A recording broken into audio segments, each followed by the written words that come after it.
আমরা ইতিমধ্যে মেদিনীপুরে র্যালি করেছি,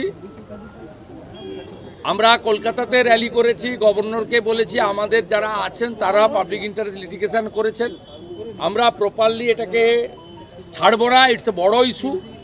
এবং আমরা ডেথ ভিকটিমের বাড়িতেও গেছি, তার পাশে দাঁড়িয়েছি।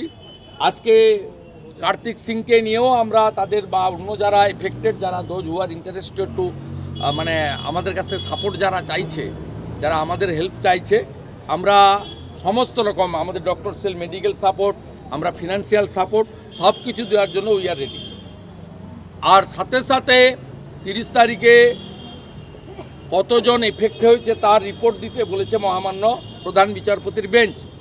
এবং আমরা কৃতজ্ঞ মহামান্য হাইকোর্টের কাছে যে তিনি টেন্টেড হেলথ সেক্রেটারিকে রিপোর্ট দিতে না বলেছেন। চিফ সেক্রেটারি, যিনি highest bureaucrat of the government, তাকে বলেছে লিখিত রিপোর্ট দিতে। আমরা সেদিন